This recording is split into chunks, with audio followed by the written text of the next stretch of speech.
Here's an experiment for you. Take passionate experts in human resource technology. Invite cross-industry experts from inside and outside HR. Mix in what's happening in people analytics today. Give them the technology to connect. Hit record. Pour their discussions into a beaker. Mix thoroughly.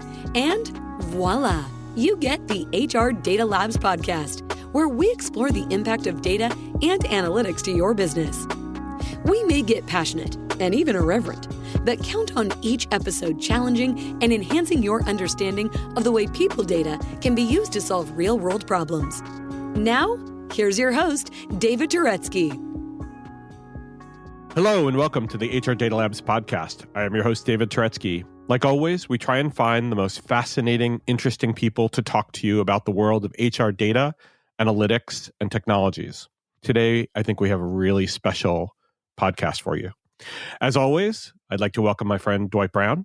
Hey, David. How you doing? Very good. How are you? Good. I'd love to introduce my friend and colleague from Salary.com, Lenna Turner. Hello, Lenna. How are you today? Hi, David. Hi, Dwight. So nice to be with you guys today. Wonderful to have you. Great having you here. So we're going to have a very special podcast, but first, Lenna, why don't you take us through a little bit of your background and how you got to Salary.com and what your position is at Salary.com? Okay, my name is Lenna Turner. I am Director of Diversity, Equity, Inclusion, as well as a consultant in the consulting practice of Salary.com. My background has been primarily in HR compensation for the last 20 plus years. So I have a lot of experience in big box companies and then later in my career, some smaller companies, but basically handling large projects for compensation, division compensation, and being a consultant and a manager, group manager, various industries, food and beverage, banking, manufacturing. And then I decided to take a little bit of a break and start my own company, but it was a boutique, not a compensation consulting firm, but it was a boutique. So then I decided to come back into the workforce and I wanted to do something different. And I met some people who knew some people at Salary.com. We had some conversations and I ended up here and loving it so far. It's very interesting. Lots of different clients. And we love working with you. Thank you. But one fun thing that only Lenna knows, but now the world will, is? Well, I hesitate to say this, but I sing with the Atlanta Opera Chorus because Really? people will then say, "You're an opera singer?" I'm like, well, here's the story. I sing with a fabulous chorus because there's some major, if you follow opera at all, most people don't, who don't love it. But so you got San Francisco Opera, you got Dallas, Houston Grand Opera, you got Chicago Lyric, you got Atlanta Opera. So those are your big powerhouses of great opera companies and choruses. So I tell people I sing. And I happen to sing with a fabulous chorus. I just happened upon it. And most of the things in my life, I just happen upon because I'm interested in improving myself in some way. So then when I was getting a divorce, I figured I want to sing more because I know how to sing a little bit. So I found a voice coach. You know how I found her? I picked up the phone, called Atlanta Opera and said, I'm looking for a voice coach. Do you have some recommendations? So I visited a couple of studios and then I found a voice teacher who I really loved. And somehow she sang at a church with the guy who just happened to be the chorus master for associate conductor of Atlanta Opera. Wow. I met him. I wanted to sing different kinds of music, more classical and technical stuff. So I went to sing at her church in choir. And that's how I met the chorus director. So in one thing led to another.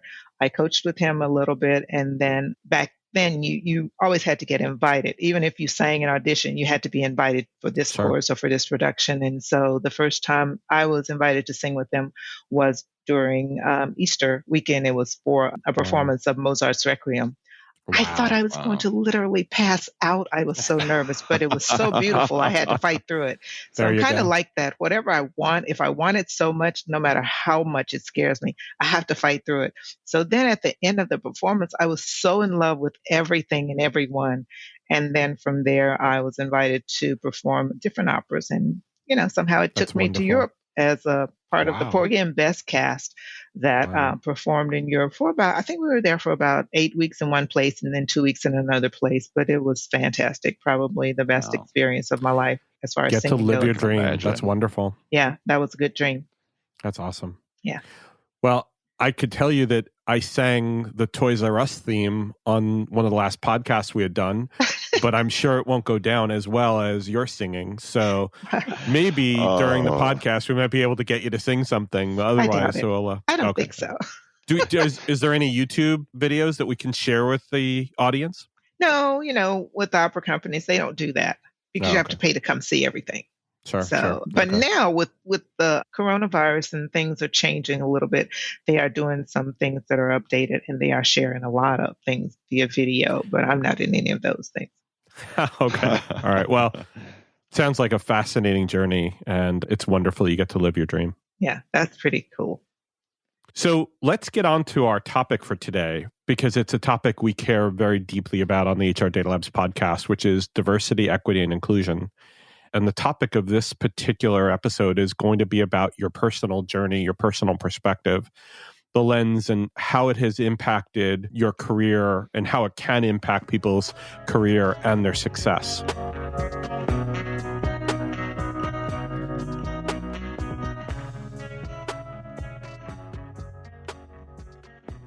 So, Lena, let's get to our first question. What actually led you to be the diversity officer at salary.com for DE&I? And how did you become interested in it as a topic? Finding a great career has always been a challenge.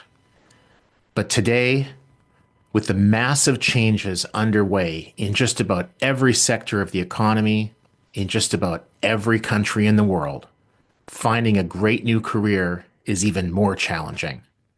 And if you're a student, recent graduate, or someone else early in their career, it's even harder for you because you just don't have the experience that those who might be 10, 20, 30 years older than you have. The answer? The podcast, From Dorms to Desks, a podcast by College Recruiter job search site, where every week we take a deep dive into a topic specifically of interest to candidates who are early in their careers and looking for a great part-time, seasonal, internship, or other entry-level job. Well, I think I've always been interested in it, not knowing that it was going to become this whole phenomena that it is today. So early in my career, I sort of always had a vision of what I wanted to do and how I wanted to move and be in the work world, right? So I was part of that group that graduated from college and said, oh yeah, I want to wear the navy blue suit, the burgundy pumps, and I want an office. Right. So then you have that in your head and you get your first job. And my first job didn't go the way I planned. It wasn't what I wanted. It was a really low level job. I have a degree. So anyway, I just figured out a way to sort of start moving through the work world and then observing the barriers or the challenges that you might have as a person of color or as a woman or as a young woman. Sure. And then I just sort of observed those things. So I think throughout my career, I was really observant, but I've always been a person who loved diversity. When I applied to college, I applied to University of San Bernardino, Los Angeles City College, and some other colleges on the West Coast, and then some big colleges because I wanted a melting pot. My high school was pretty much predominantly African American, and I knew going into my next phase, I wanted a whole bunch of different things. And I am still that way to a large extent. I like differences, and part of some of the barriers for diversity, equity, and inclusion are that sameness, how people do that. So what led me here is that I just took some classes when I was in between work assignments, and then part of one of the classes to get your SHRM certification, a module was DE&I. Became really, really interested. Then I came back to salary.com, and I was on a call with my boss one day, and he was talking about diversity, equity, and inclusion. I said, well, I like to work on it. I don't mind helping. And I just started helping. I just started absorbing everything I could about it and just bringing him information.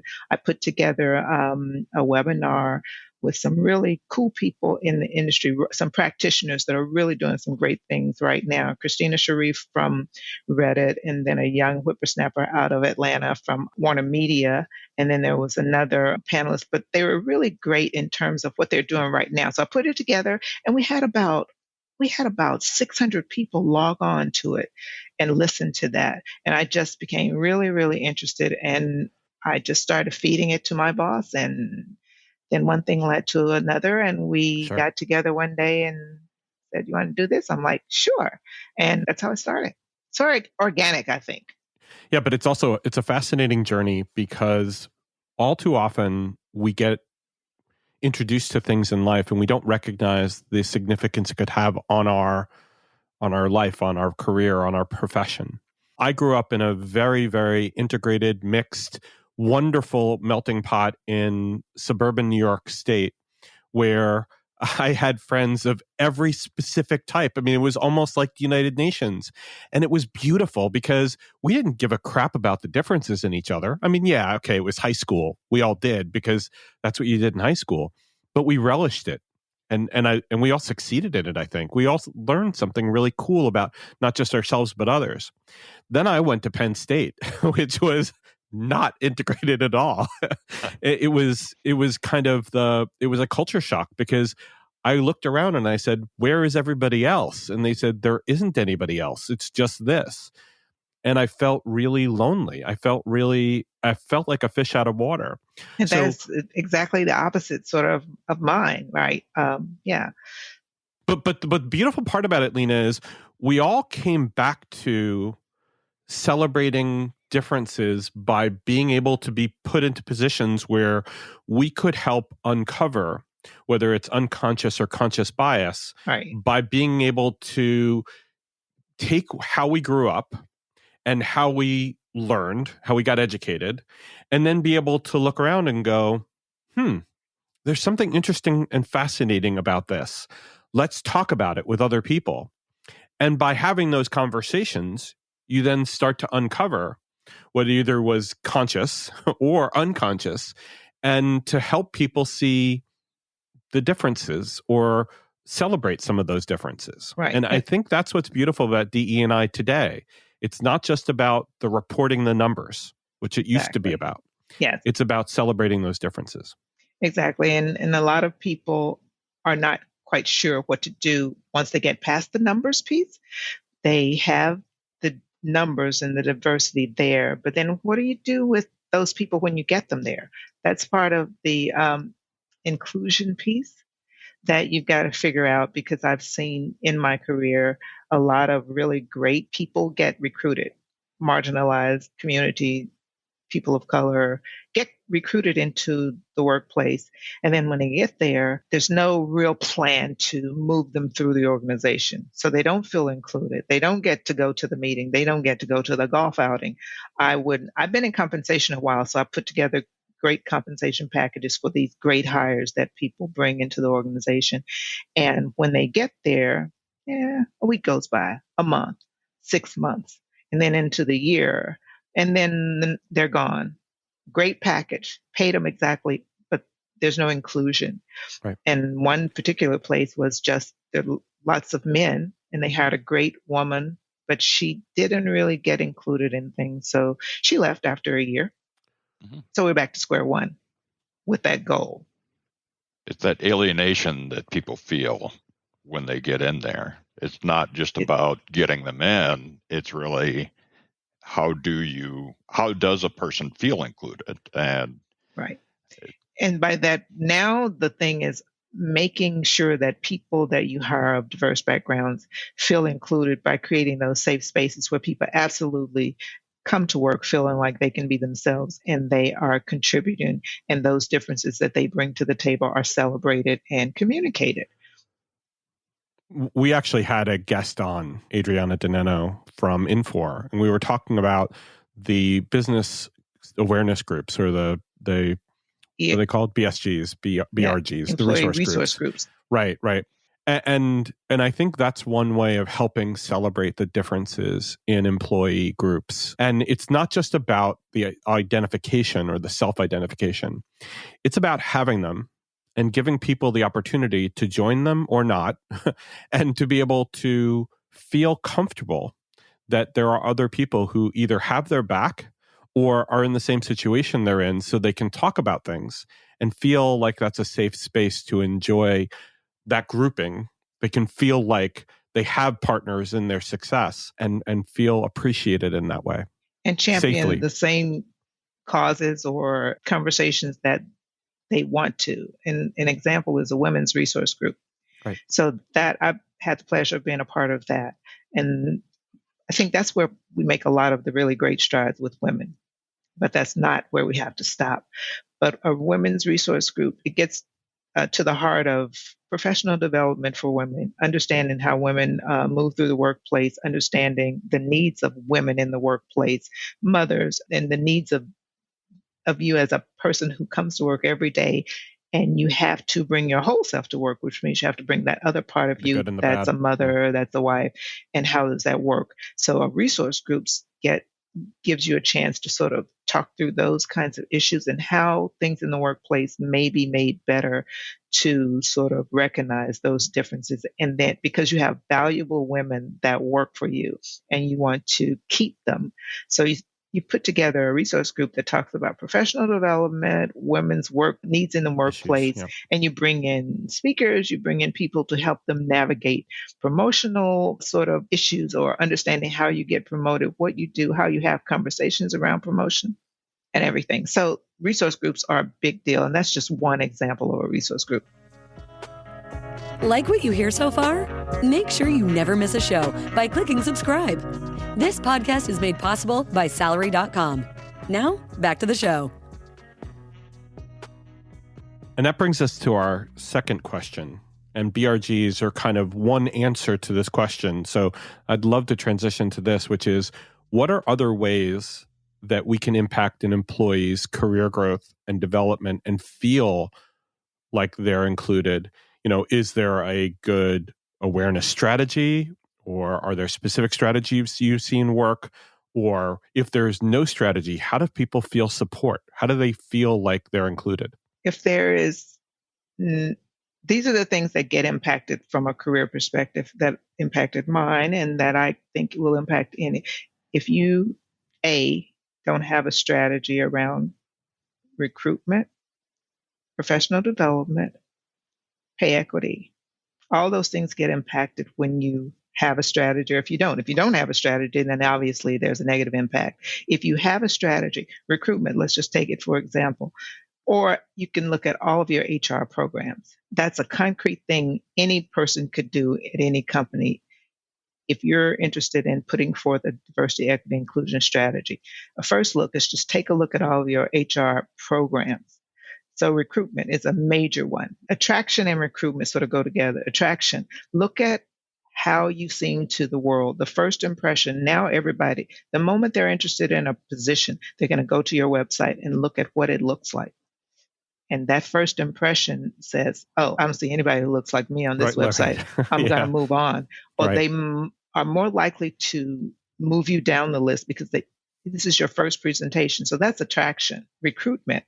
If you have job advertisements that read a certain way, because we all know job advertisements, job descriptions, they have bias that could be written into the way that they are presented. So you might want to take a look at those things. That's just to get the interview set up. So, okay, then we have an interview. So what's your interview panel look like? There should be some bias training and some just training for your interview panel to look for things like sameness. Interview, and this training should be for your recruiters and your hiring managers so that they understand how to ask the questions, how to recognize their own biases. And you might put together bias training for those people so that you can deconstruct that bias. But that is a huge barrier to the whole diversity, equity, inclusion equation. I'd actually take a step back, though, and I'd say that even before you start talking about the funnel, the top of funnel especially, It's where are we looking? Are you looking at the same places you've always looked? It's not really going to change your equation much if you just keep advertising either in the same newspaper or you look at me advertising the same newspaper. How 1950s of me. Oh boy, you just completely dated yourself. You meant the digital newspaper, right? The digital newspaper. You're exactly right. Hey, listen, Lena, I could have said Monster. Yeah. I could say Monster, but I just heard them advertise on the radio yesterday. So Monster's back. Oh my God. Really? Yeah. Monster's back. Wow. But you're so totally right. It's the pipeline, the recruiting pipeline before you even get to the interview. It's if you're not diversifying that pipeline, then you're going to get the same kinds of candidates that you always get. And it's that sameness that I referred to earlier when I was talking. And that's part of our biases. People connect with people who look like them, who speak like them, who went to the same school that they went to. And if you always recruit there, you always get that same. And then so it filters down to the workforce that you don't have a diversity of thought. Not really. You have smart people, granted. They're smart. But if you're looking for that smart group that's diversity of thought and brings different just elements to your work processes, then you won't get it if you recruit in the same place. So you have to be intentional about all of that. And it's hard getting out of your comfort zone. I mean, we've been lulled into this sense that what we're doing is the right thing, and half the time around the table, people are scratching their heads saying, "Why don't we have more diversity?" Well, the definition of insanity is doing the same thing over and over again, expecting different results. Right. And I'll say this a lot.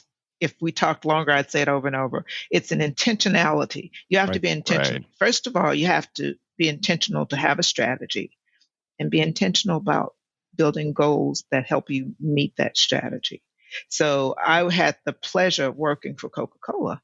And I have to tell you, they do it automatically. You step in there and it's international, right? So it's extremely diverse. But they do some really great things around being intentional about diversity goals. And it's permeated all down the organization from the EVP to their direct reports.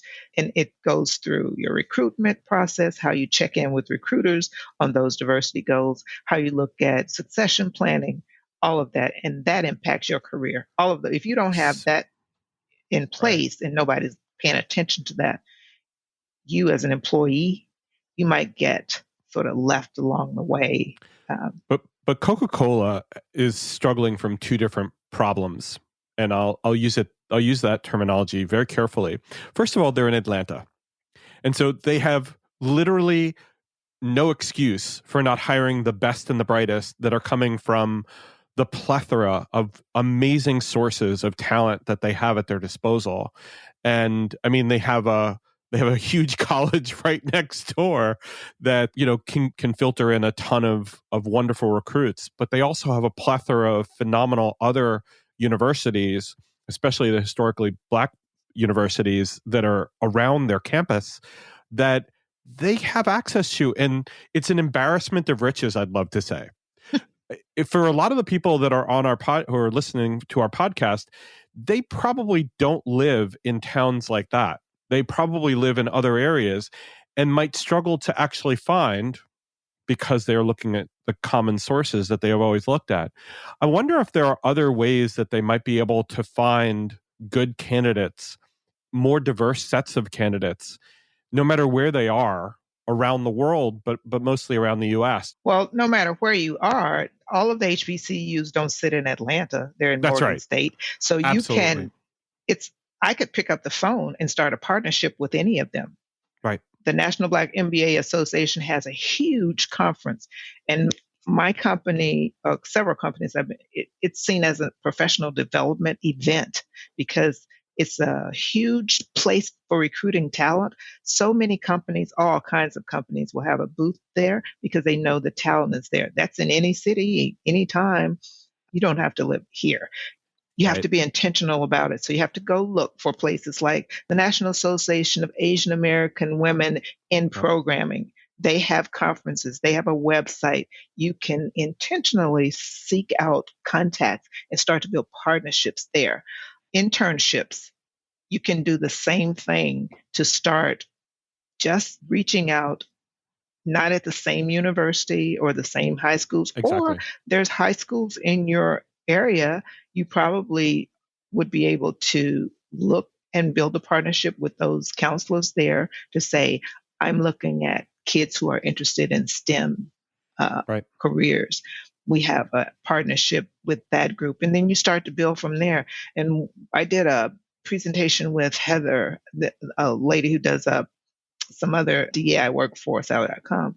And part of what we said in one of our things was recognize where you are and start there. So you don't have to live here. You don't have to have all of the schools around you, but you have a phone. You can find them. But you have to be intentional and build some strategic thought around it and then implement from there. And by the way, it does not cost a lot of money. In fact, in some ways, it costs nothing to make those phone calls, to ask about the internships or to talk about the opportunities or to ask if they have STEM programs and to encourage those, whether it's high schools or colleges or universities, to start having candidates flow through to you. Right. It costs very little. Right. And just build the partnerships, build the relationships. If you have senior leaders or senior managers on your team who might make some appearances in the community at those particular schools, at organizations where you might have teenagers or young adults who might be likely candidates who maybe they've thought about a career in this, or maybe they haven't. Technology is a huge thing now, careers that are growing. So encourage your leadership to be more visible in the community. Get on a board for an organization like Boys and Girls Club of America, where you can talk about what your company does, build a bridge for those kids or people that have interest in what you might do, so that you can say, I know where we can find that kind of talent. I know how we can help grow that kind of talent. And you won't fall prey to saying, well, I don't know where to look. I think that's no longer acceptable in all the DEI practitioners that I talk to. That's kind of not acceptable, that you don't know where to find the talent. You just got to be intentional about, doing so. That generates a question in my head that I'm interested in your perspective on. As we move toward this trend toward remote work with COVID, do you think that will broaden our abilities to be able to have more diversity? We're no longer recruiting to a central market, a central physical market per se, and could that possibly help our efforts? I think it can, because I look at myself just this past year. I had an intern who was up in the Boston area somewhere, and I'm here in Atlanta, and it worked just fine. But now you don't have to worry about that relocation or not being in the area to actually be physically in that location, because even if you sit there, you're not going into an office for that company anyway. So it opens up, I think, a whole area for different talent pool that you can recruit from. And the thing that you just have to work on is onboarding people that are remotely. But that's a bigger conversation about onboarding in a remote workforce. Right. But I think so. I think so, Dwight. And I think that's a problem of communication that most managers have to overcome now in the Zoom era.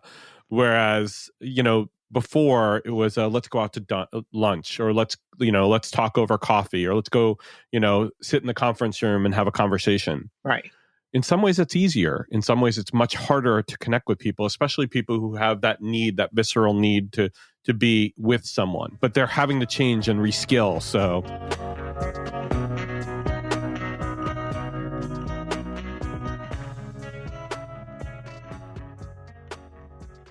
the question that I wanted to ask you next, Lenna, was what are some other examples of diversity, equity, and inclusion actions that companies can take to impact issues of engagement and retention and recruitment? What can companies do beyond the ones that you've already spoke of? What are things that you might suggest that when someone stops listening to this podcast today, that they can go out and take some action on right away? So one thing is and I might sound like a broken record, but it just works from what I've learned and what in these different cohorts that I'm a part of.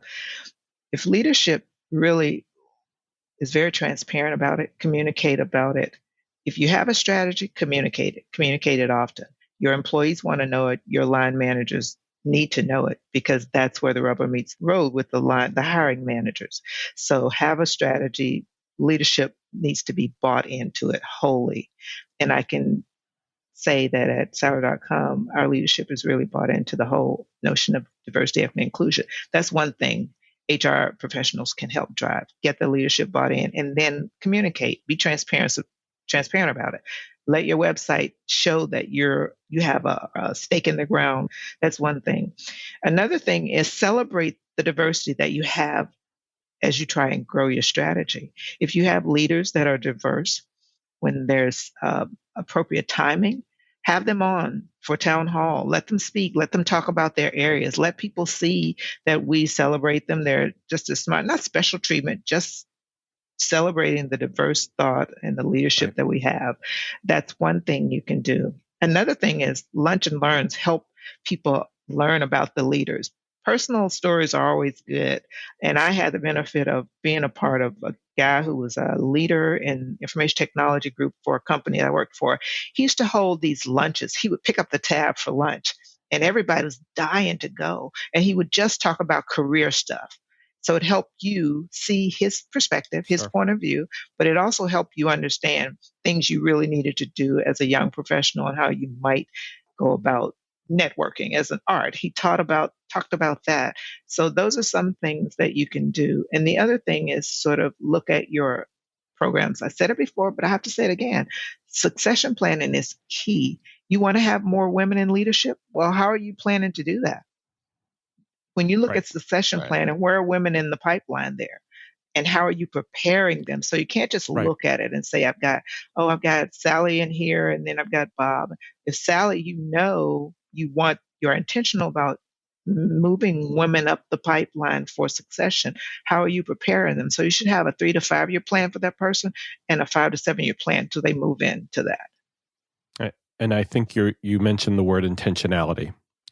Give that person an understanding, and I love it. It's a great word. Right. Give that person an understanding about the stretch assignments they need to complete. Absolutely. The things they need to do, the training they need to take, the mentoring they need to do, to be seen as a leader and to be thought of as the leader.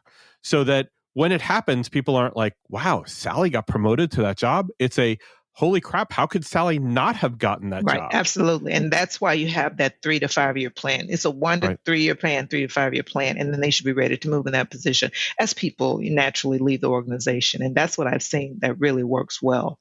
Succession planning is key for senior leadership.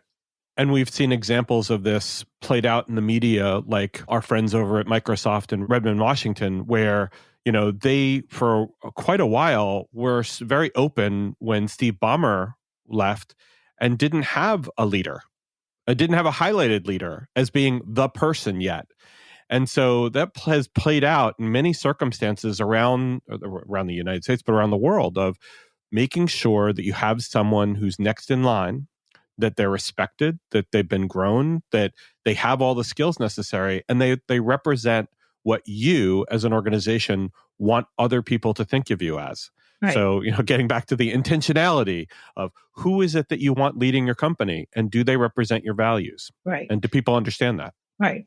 And diversity, equity, and inclusion is not about special treatment. It's about diverse, equitable, and inclusive treatment. People had thoughts about affirmative action way back that you were just making numbers, and this is not that. I think one final thing, which is a big thing that we try and help people with at Sour.com, is pay equity.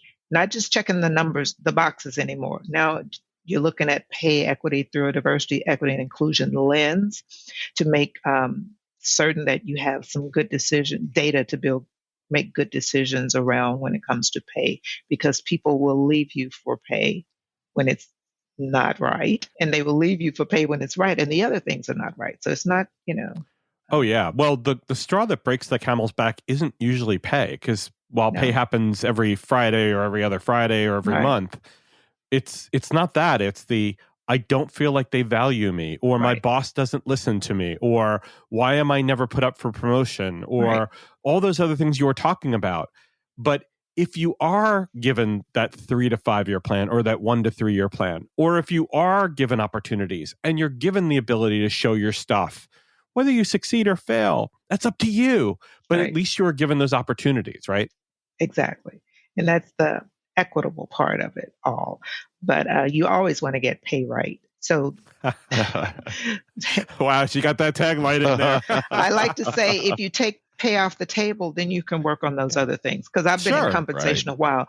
And every time we go to a meeting, I like to say, well, let's just take pay off the table. And when we do get the pay right, you've got a plethora of other issues, and Absolutely. people turnover is still the same. So you got to work on those things as well. But my last parting words to diversity, equity, and inclusion has to be very intentional. The strategy, the support, the review of your programs, and then understanding that today it's really moving toward that inclusive component of the equation that you've really got to work on. And it's hard work. All of the practitioners that I talk to say, yep, it's hard work, but we'll keep at it. And I love it. I just love it. I get really excited about it. I haven't told Chris this, but I can do this all day, but I won't do it for free. No, do not tell him you could do it for free. And Chris, if you're listening, don't listen. Lenna definitely deserves an increase. But yeah.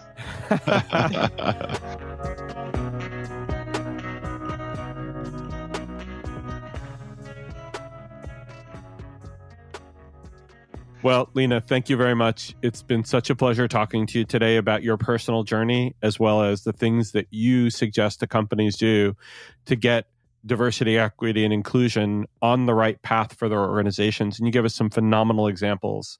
And I love, and I will say it again too, intentionality. I think it's a very key part of this. Having people understand from your leadership all the way throughout an organization, understand what's the intention of the organization and how do they live the diversity, equity, and inclusion values that they're trying to portray. Very well said. I agree. Thank you. Great.